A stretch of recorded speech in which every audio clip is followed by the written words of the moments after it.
မင်္ဂလာပါရှင်နေကောင်းကြရလားကျမကပြပါပါဒီနေ့မေလ9ရက်နေ့အတွက်လူမှုပတ်ဝန်းကျင်မှာဖြစ်ပျက်နေတဲ့သတင်းစကားတွေကိုအချိန်နဲ့တွင်းညီနားဆင်နိုင်ဖို့ Thailand Press Daily Focus စီစဉ်ရောက်ရှိလာပါပြီကျမတို့ရဲ့စီစဉ်လေးကိုမြတ်တဲ့ဆိုရင်သတင်းထူတွေကိုလက်မလို့ရအောင်အခုပဲ Subscribe လုပ်ထားကြဖို့တိုက်တွန်းပါစေရှင်ဒီနေ့ညနားဆင်ကြမယ့်သတင်းထူတွေကတော့ကုလသမဂ္ဂမှာတာမတ်ကြီးဦးကျော်မိုးထွန်းကမြမအရေးတင်ပြပြောဆိုတဲ့တဲ့ KNU နဲ့ရခိုင်ဒေသတွေကိုစစ်တပ်ကလေးချောင်းကနေတိုက်ခိုက်လို့ပြည်သူတွေတိတ်ဆုံးခဲ့ရတဲ့တဲ့ရွှေဘိုနဲ့ကနီမှာတိုက်ပွဲမရှိဘဲအသေးခံ drone တွေနဲ့တိုက်ခိုက်ခံရလို့ပြည်သူတွေထွက်ပြေးနေရတဲ့တဲ့နဲ့အရှိအလဘန်စပွဲကြောင့်စွမ်းအင်ဈေးတက်ပြီး Shell ကုမ္ပဏီအကျိုးမြတ်တွေအစမတန်ရရှိနေတဲ့တဲ့တွေကိုတင်ဆက်ပေးသွားဖို့ရှိနေပါတယ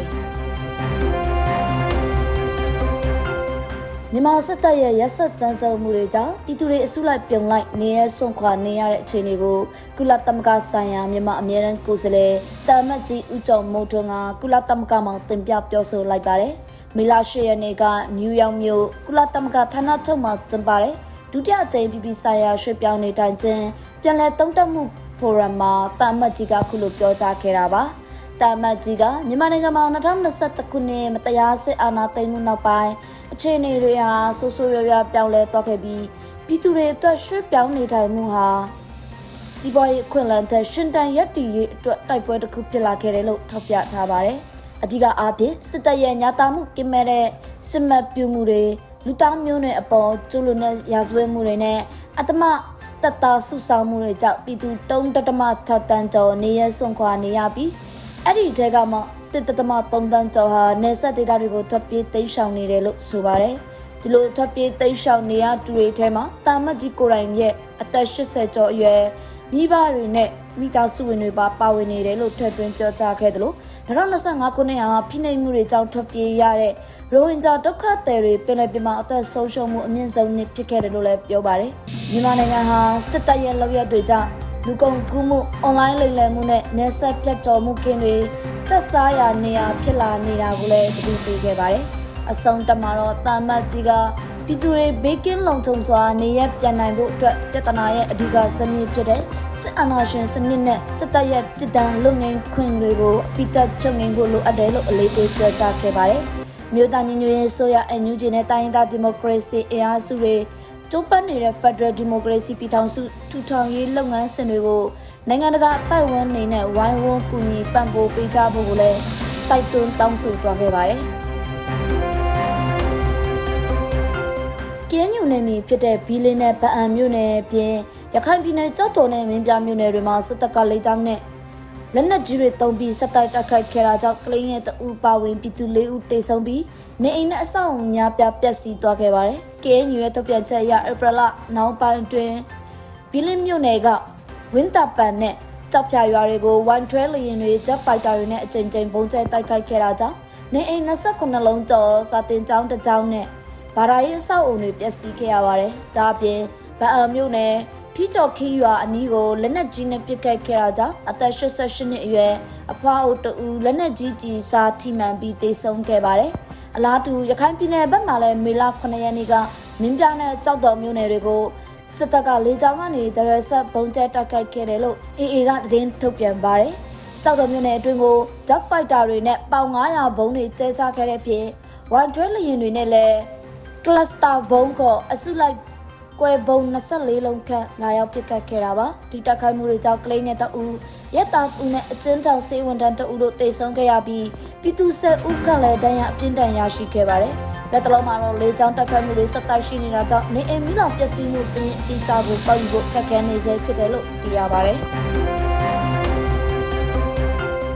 စကိုင်းတိုင်းရွှေဘိုမြို့နယ်နဲ့ကနီမြို့နယ်တွေမှာတိုက်ပွဲဖြစ်ပွားတာမျိုးမရှိပဲစစ်ကောင်စီတပ်ကအသေးခံ drone တွေတုံးပြီးလေကြောင်းကနေတိုက်ခိုက်ခဲ့တာကြောင့်ဒေသခံပြည်သူတွေဘေးလွတ်ရာကိုထွက်ပြေးတိမ်းရှောင်နေကြရပါတယ်။မေလ10ရက်နေ့ညနေပိုင်းမှာရွှေဘိုမြို့အခြေစိုက်လေ့ကျင့်ရေး8တပ်ရင်းကနေအသေးခံ drone 2စီ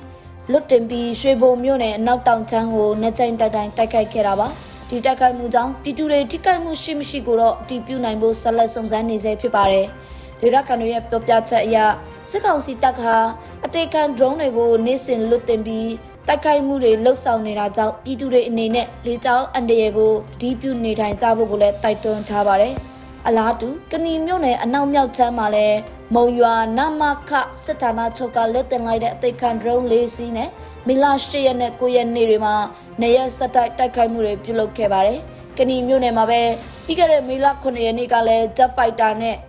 ဝင်းမနာစေယုံကိုဘုံကျဲတိုက်ခိုက်ခဲ့တာကြောင့်ပြည်သူတို့တေဆုံးခဲ့ရပါသေးတယ်။လက်ရှိမှာတော့စစ်ကောင်စီရဲ့စစ်ကြောင်းထုံမှုတွေနဲ့လေကြောင်းတိုက်ခိုက်မှုအန္တရာယ်တွေကြောင့်ရွှေဘုံနဲ့ကဏီမြို့နယ်ကပြည်သူအများပြားဟာနေရဆုတ်ခွာပြီးဘေးလွတ်ရာတောတောင်တွေထဲမှာတိမ်းရှောင်နေကြရတယ်လို့သိရပါတယ်။အရှိလယ်ပိုင်းစစ်ပွဲကြောင့်ကမ္ဘာစွမ်းအင်ဈေးကွက်မတည်ငြိမ်ဖြစ်နေချိန်မှာပြည်ထောင်စွမ်းအင်ကုမ္ပဏီ Shell ဟာဒီနှစ်ပထမ3လပတ်အတွင်းအမြတ်ငွေတိတိတသားမြင့်တက်လာတယ်လို့ကြာလာပဒေနေ့မှာထုတ်ပြန်လိုက်ပါတယ်။ဇန်နဝါရီလကနေမတ်လအထိ3လတာကာလအတွင်း Shell အခွန်ဆောင်ပြီးနောက်အမြတ်ငွေဟာဒေါ်လာ9.69ဘီလီယံထိရှိခဲ့တာပါ။ဒါဟာပြီးခဲ့တဲ့2025ခုနှစ်ပထမ3လပတ်ကရရှိခဲ့တဲ့အမြတ်ငွေထက်19%တောင်မြင့်တက်လာတာဖြစ်ပါတယ်။ Shell ရဲ့ CEO Will Sawan ကတော့ကမ္ဘာစစ်ကွက်မှာနောက်ဆက်တွဲကြုံနေရပေမဲ့ကုမ္ပဏီရဲ့လုပ်ငန်းဆောင်ရွက်မှုတွေပေါ်အာရုံစိုက်နိုင်ခဲ့တာကြောင့်အခုလိုအကောင့်နဲ့ရလဒ်ထွက်ပေါ်လာတာလို့ဆိုပါတယ်။ပြီးခဲ့တဲ့ဖေဖော်ဝါရီလနောက်ပိုင်းမှာစတင်ခဲ့တဲ့အီရန်စစ်ပွဲကြောင့်လောင်စာဆီစိမ်းနှုန်းတွေထိုးတက်သွားသလိုအီရန်က Hormuz အီလက်ဂျာကိုပိတ်ပစ်လိုက်တဲ့အတွက်ပဏိပခါမတိုင်ခင်က$82ဝန်းကျင်ပဲရှိတဲ့ရေနံသစီဈေးဟာမတ်လအတွင်းမှာဒေါ်လာ100ကျော်အထိမြင့်တက်သွားခဲ့တာပါဒီလိုဈေးနှုန်းအသက်အကျကျနေတဲ့အခြေအနေကစွမ်းအင်ကုမ္ပဏီကြီးတွေအတွက်အကျိုးမြတ်တွေဖြစ်ထွန်းစေခဲ့တာပါဒါပေမဲ့တစ်ဖက်မှာတော့စစ်ပွဲကြောင့်ကာတာနိုင်ငံမှာရှိတဲ့တဘာဝတန်ငွေရေးဗဟိုချက်လောက်ကွက်တချို့ထိခိုက်ပျက်စီးခဲ့လို့ share ရဲ့တန်ငွေထုတ်လုပ်မှုပေါ်တက်ရောက်မှုတွေရှိခဲ့ပါတယ်ဒါကြောင့်လည်းကုမ္ပဏီအနေနဲ့တန်ငွေထုတ်လုပ်မှုကိုတိုးမြင့်နိုင်ဖို့အတွက်ကနေဒါကုမ္ပဏီတစ်ခုကိုဒေါ်လာ16ဘီလီယံကျော်နဲ့ဝယ်ယူဖို့ပြီးခဲ့တဲ့ဘက်ကကြေညာခဲ့ပါတယ်အခုလိုအမျက်စွန်းတွေရရှိခဲ့တာကြောင့် Shell ကုမ္ပဏီဟာ share ရှင်တွေအတွက်အကျိုးမြတ်တွေတိုးမြင့်ပြီးမှဖြစ်တယ်လို့ဒေါ်လာ3ဘီလီယံတန်ဖိုးရှိတဲ့ share တွေကိုလည်းပြန်လည်ဝယ်ယူသွားမယ်လို့သိရပါတယ်အခုတင်ဆက်ပေးခဲ့တာကတော့ဒီနေ့အတွက် Thailand Press ရဲ့သတင်းစကားတွေပဲဖြစ်ပါတယ်အဆုံးထိနားဆင်ပေးခဲ့ကြလို့ကျေးဇူးတင်ပါတယ်ဒီနေ့တင်ဆက်ပေးခဲ့တဲ့သတင်းတွေနဲ့ပတ်သက်ပြီးလူသမီးတို့ရဲ့ထင်မြင်ယူဆချက်တွေကိုလည်းအောက်က comment box မှာလွတ်လပ်စွာဆွေးနွေးပေးခဲ့ကြပါဦးရှင်